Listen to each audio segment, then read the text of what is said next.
Hello guys, and welcome to my YouTube channel, Faith Lover of Life. Today I've come with a very interesting video about the series that I've been having. Actually, I haven't finished it. I think I'll finish it at part 6, but we're on part 4. And welcome!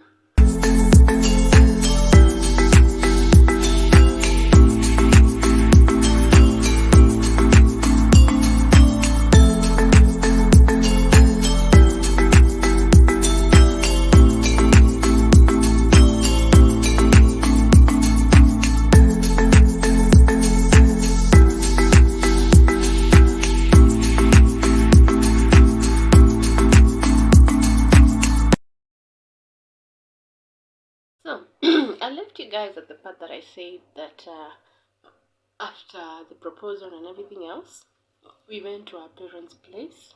But first of all, there was a time that my boo came with another friend of his.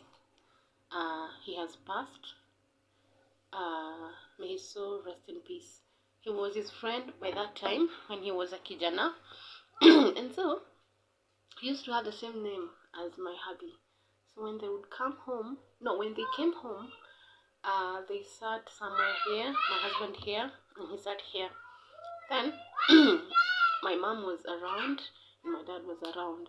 So my dad was in the bedroom, so he heard there was a visitor coming to see you. So he came.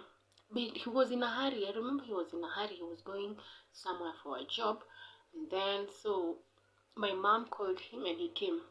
Then when he came, he greeted the guys like, hello, hello. Like, what's your name? Mwangi. What's your name? Mwangi. And he's like, huh?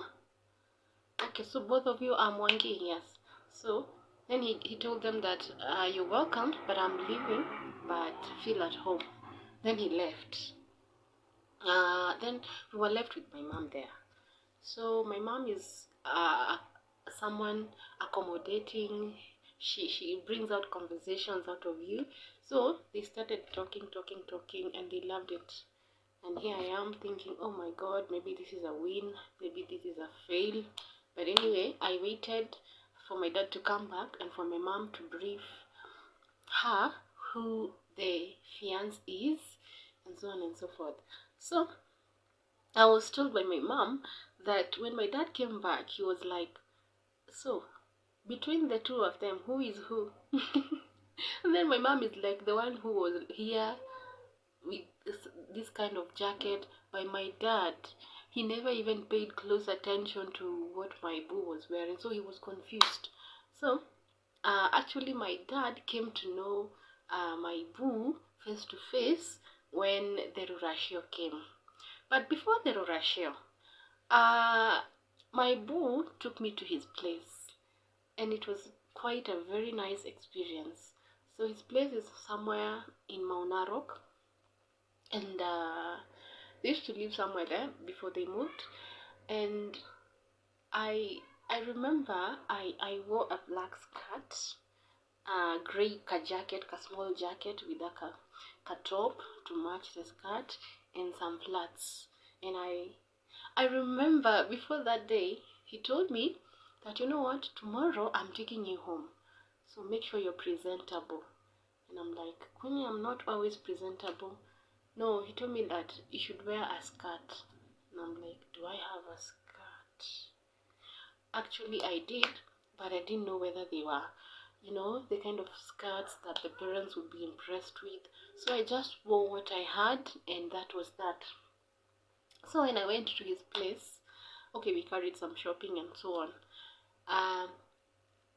And then we passed by a center where the older brother works. After that, he took us to his place. And then when we reached there, actually the dad was not around. His father was not around, but we found the mom, my sisters-in-law, my brothers-in-law, all of them were there. And they were just from the farm. So, and it was kind of rainy. It wanted to rain. So, they were just in the house warming themselves. You know the weather of Mau, the way it's cold. So they were just there warming themselves. up after the farm. So here I am. I look just like a townie. I don't look like a shags person. Here I am. I'm seated there. The mom to my husband is, sorting out some, I think it was it some minji peas or something like that. Then I sat there with her, and actually I was nervous. So what I did, I decided, let me help this woman. So I'm just there picking with her. She doesn't know who I am. So my boo was asked to introduce me, and then he was like, she has a mouth, let her speak. My boo is kind of funny. He always plays around with these kind of things. And the way I was nervous, I thought he would introduce us. But okay, here we go. So, what happened next? So he introduced me. He actually introduced me, said, uh, my name. He told her my name and where I come from and so on and so forth. Then he told the mom that the other part she can introduce herself. Let her talk so that you guys can hear her voice. So everybody was just looking at me. So I think most of the family members knew who I was, since my hubby had never introduced a girl in that family. In fact, they were pressing him like, when are you going to utaleta mtu lini? That is to say, when will you bring your person? When are we going to see her? And so on and so forth. So I was not that old for them to start, pushing him. But there's a time when there's an age that a man reaches that you start wanting to know that, does he have a person, does he have plans to get married and so on. And then again, when you have a job, when you put yourself together, you have a job, and your age bracket is just okay for you to have a family, and then you're not bringing a person at home, people start to question, like, are you okay? So the time came, and I was introduced, and I was very happy. Actually, I managed to get some of the names of the family members, but I came to know them later on. So my hubby also had never, he was away from work, so he had not come to his place to visit. So even the family members had missed him. So he went out, and I was left in the house with the mom and the one sister-in-law. So outside there, it was very funny. I heard people fighting. Actually, to me, it seems like fighting, and I was shocked. And then the mom is not even moving. In fact, she's just okay. She's sorting out the peas, and she's not even shocked. So me, I'm like, hey, what's going on? Who is fighting who? You know? Then I asked the mom. I was kind of shocked. Like, kwani wanapigana? Are they fighting? And then she was like, do not bother. These people are like that. I was very shocked. I wondered what kind of a family is this. But I later on discovered that because of how much they are closely intact. This family actually they show their love by actually fighting one person or the other. Actually, it's not even fighting, it's like playing. Yeah, it's playing, let's call it playing. And that was my experience back there. It was a very nice experience. And then I was told, after I left, I met, actually when I was leaving together with my hubby, we reached somewhere at a center, and then we met the dad now, my father-in-law. And then he told us, kwa nini mmetoka, like, why have you left before I had arrived? Now, he wanted us to wait for him, but the time was running, and I was kind of late to go home. I had to board a mat so that I could go back home. I didn't want to sleep there. It's not even nice. Like, you're going to be introduced and then you sleep there. It doesn't, actually in my tribe, it doesn't look nice. It isn't okay.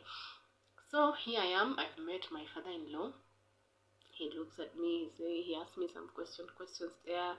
I answer, and then my hubby was left behind. So I boarded the matatu, and he dashed me some fare fare money and then I left. So my hubby was left there at home, and then that is when they had a discussion at night. I don't think they even slept that night. They discussed and discussed and discussed. That is when they found out that I'm the girl he wants to marry, and so on and so forth. You see? And then I was told, actually, this is a secret, nobody knows. My sister in law, somebody I love very much, is the one who told me after 4 years in marriage. That is when she told me what happened that night. And then she told me that when I left, those people talked about me for a whole week. A whole week. Like, they would think about my hubby, they would start talking about me, how I looked, how they loved me. Actually, they were just good things. That is what she told me, and I'd like to believe they were, because I have never had a reason to actually doubt that family. They've always shown me love. Actually, before I went there, I was an introvert, the person that doesn't even play. I'm brought up in a family where we don't joke a lot. We love each other, yes, but we don't joke a lot, like playing in the house and so on and so forth, playing games, playing pranks on people. Uh, but after going to that family, actually, I became social. Something changed in me. I stopped being such a snob. I started interacting with people, and it helped me. And it is a very, very nice family, and I love it. It is actually a blessing to go to a family that actually accepts you the way you are. They find it very nice to actually interact with you. They want to ask you questions here and there, here and there. I enjoyed it. So here I am, I've gone home. After going home, my mom asked me, how was it? Nini Nini. I told her it was okay. I didn't see any problem, and so on and so forth. Then, my mother-in-law, actually, before I left, she told me, go and give your mom this number, yani my number, so that, and I give my mom her number so that they can communicate. And they actually communicated very well. And my mom-in-law told my mom that we are going to plan how we are going to come home for the Rurashio now. You see? So they talked and talked and talked, and that is how it went on. Actually, I want to fupisha this as I can, as short as I can, but it's kind of a long story. So then again, the Rurashio came.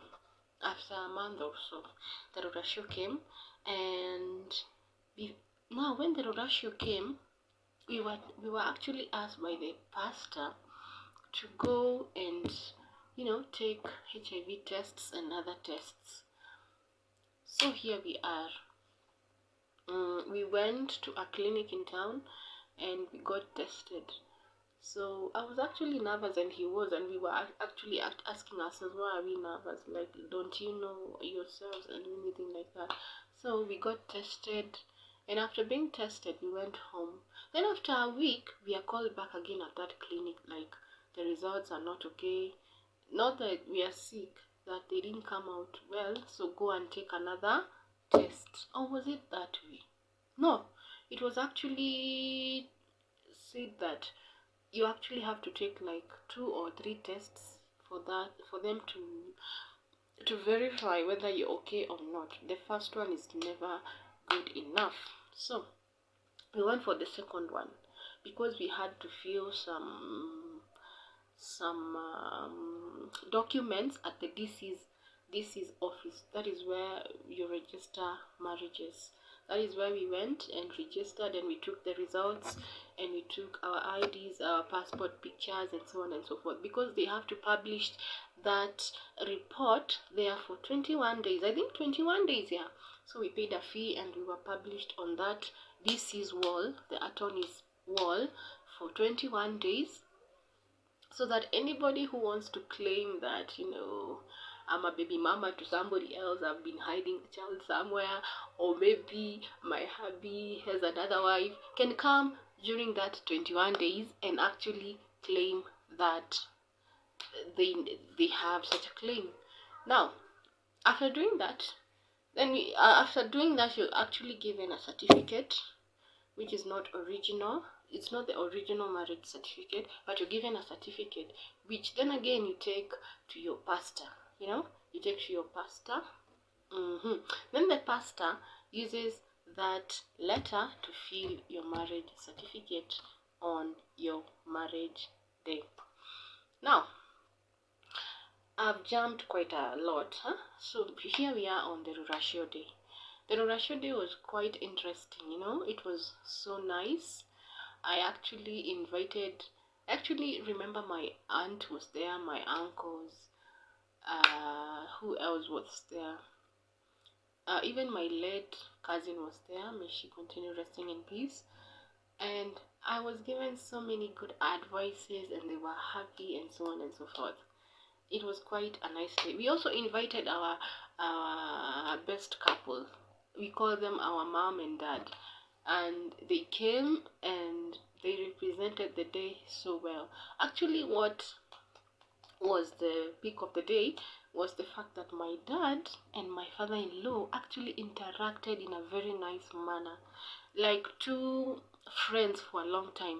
Actually, it was their first time to meet, but they interacted so well.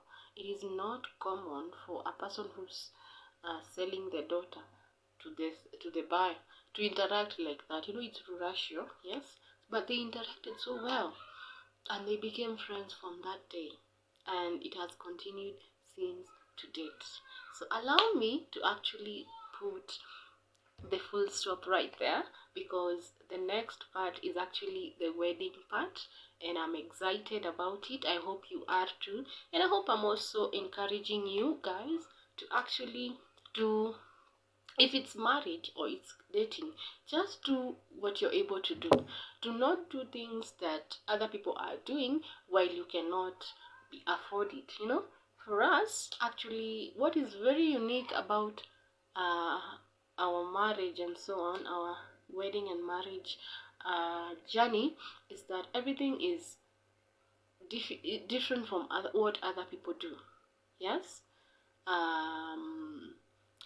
The proposal different. Other people would want to date, but we went direct into marriage. The knowing the person part came into marriage. And then my hubby works away from home. I also used to work here, and he's like somewhere very far. We're just newlywed. We want to actually stay and have some good time and so on and so forth, just like a newlywed couple, but it was not the same. So this is unique. I'm telling you the uniqueness in this marriage journey, and I'm going to be sharing it. I'm going to be telling you guys how to actually do it, because I've been able to do it, and I thank God for it. I am not boasting, I'm just but sharing the experience that I've had as a married long distance wife. So until then, have a good time. Bye bye.